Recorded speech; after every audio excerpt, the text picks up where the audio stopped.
दोस्तों, एक बार पुनः आपका मेरे आमंत्रण क्लासेज यूट्यूब चैनल पर स्वागत है। जैसे कि अंटार्कटिका महाद्वीप से संबंधित टॉपिक पर अभी हम लोग डिस्कशन कर रहे हैं। तो इससे संबंधित हमने 2 वीडियो बनाए, जिसमें पहले वीडियो हमने अंटार्कटिका महाद्वीप का परिचय और उसका महत्व या विशेषता के बारे में मैंने बताया था। दूसरे वीडियो में मैंने भारत का अंटार्कटिका मिशन और उसके उद्देश्य के बारे में चर्चा किया था। अब इस वीडियो की जो अंतिम श्रृंखला है, इसमें हम 2 टॉपिक पर चर्चा करने जा रहे हैं। एक है जो सबसे महत्वपूर्ण है अंटार्कटिक ओजोन डिप्लेशन, और दूसरा जो अंटार्कटिका का प्रशासन है वो कैसे चलता है, अंटार्कटिका का उपयोग किन किन कार्यों के लिए किया जा सकता है और किन कार्यों के लिए वो प्रतिबंधित है, इसके बारे में हम लोग जानने का प्रयास करेंगे। तो आइए हम लोग डायरेक्ट इसमें टॉपिक पर चलते हैं। तो पहला जो अपना टॉपिक है वो टॉपिक क्या है कि अंटार्कटिका ओजोन डिप्लेशन।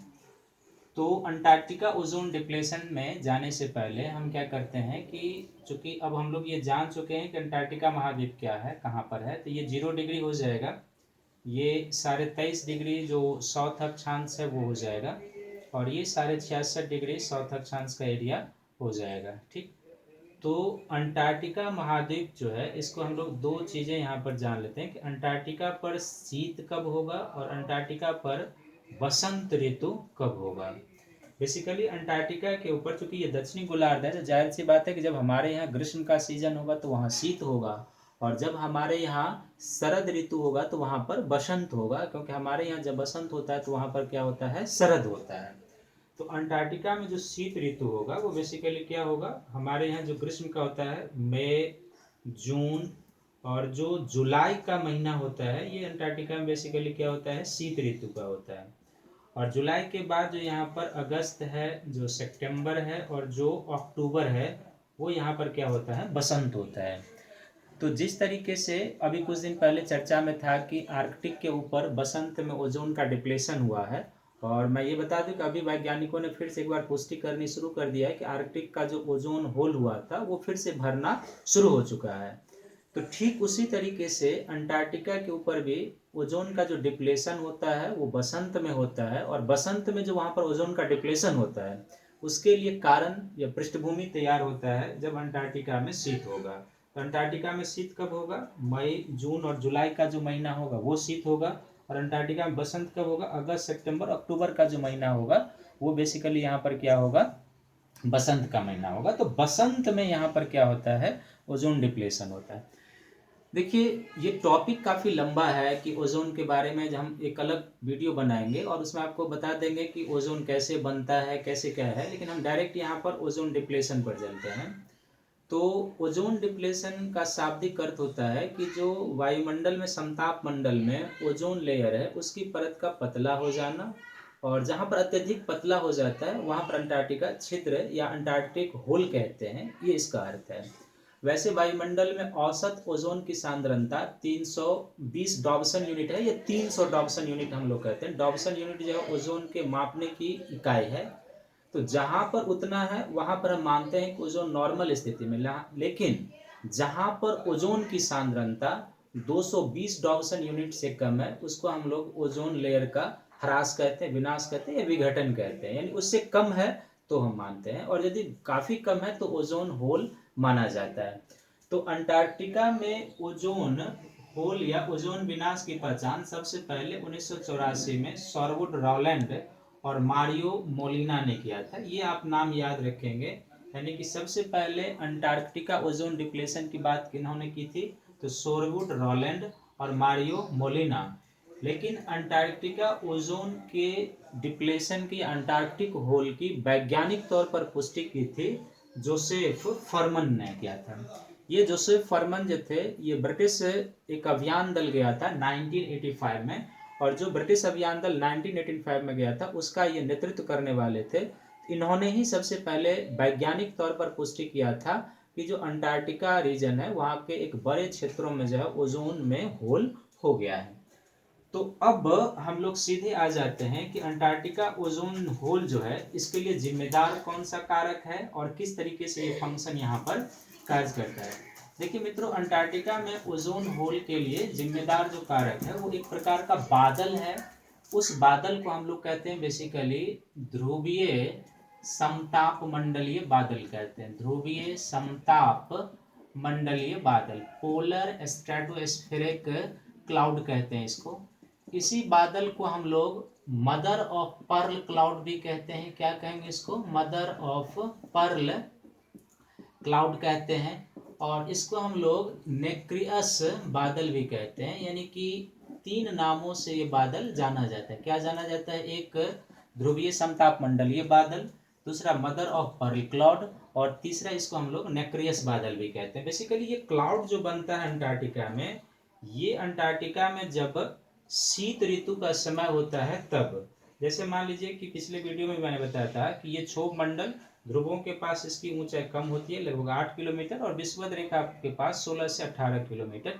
इस ऊंचाई से लेके 50 किलोमीटर की ऊंचाई का जो क्षेत्र होता है, इसको हम लोग क्या कहते हैं? समताप मंडल कहते हैं, स्ट्रेटोस्फीयर कहते हैं।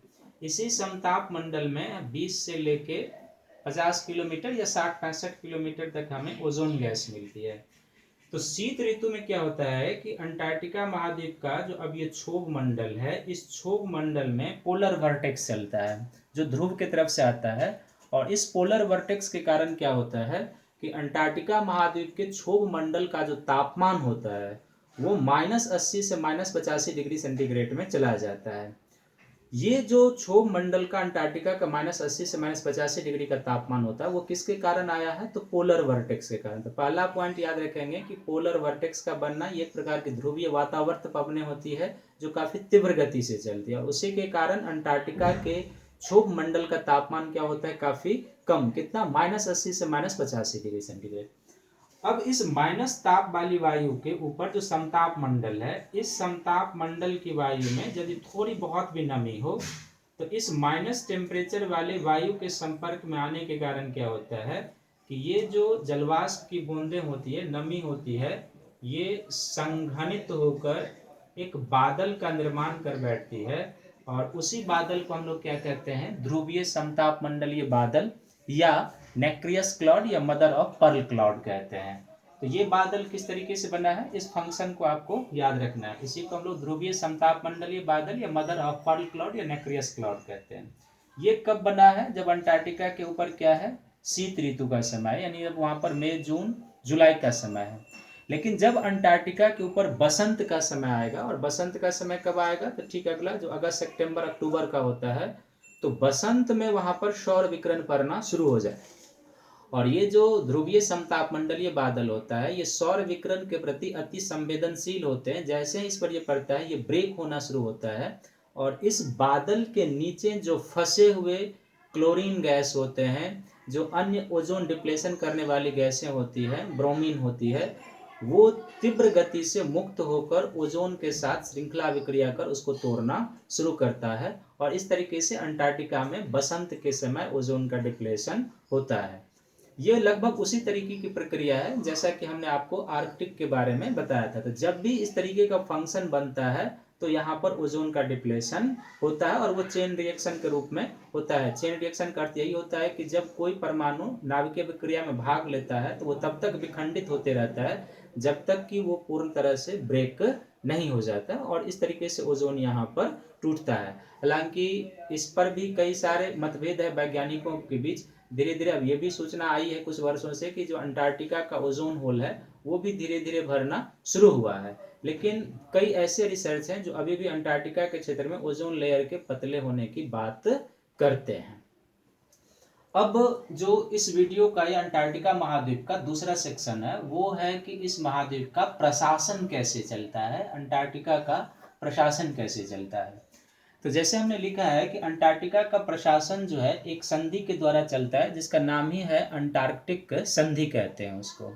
ये जो अंटार्कटिका संधि है, ये 1959 में वाशिंगटन में 12 देशों के द्वारा किए गए थे। कब किए गए थे? 1959 में 12 देशों के द्वारा। उस संधि का नाम क्या है? तो अंटार्कटिक संधि है। ये जो 12 देश हैं, ये है अर्जेंटीना है, चिली है, दक्षिण अफ्रीका है, ऑस्ट्रेलिया है, न्यूजीलैंड है, बेल्जियम है, फ्रांस है, नॉर्वे है, इंग्लैंड है, रूस है, जापान है और यूएसए है। इन्हीं देशों के द्वारा 1959 में यूएसए के वाशिंगटन में एक संधि को अडॉप्ट किया गया, जिसको हम लोग क्या कहते हैं? अंटार्कटिक संधि कहते हैं। और उस संधि को लागू कब से वो संधि है, तो 1961 से, ये 1961 से ये संधि लागू है। वर्तमान में इस संधि को स्वीकार करने वाले देशों की संख्या जो है वो 53 है, 53 है, जिसमें से यानी उस 53 में से 29 देशों को सलाहकारी देशों का दर्जा प्राप्त है, यानी कि अंटार्कटिक काउंसिल में वो सलाहकारी देश के रूप में शामिल है।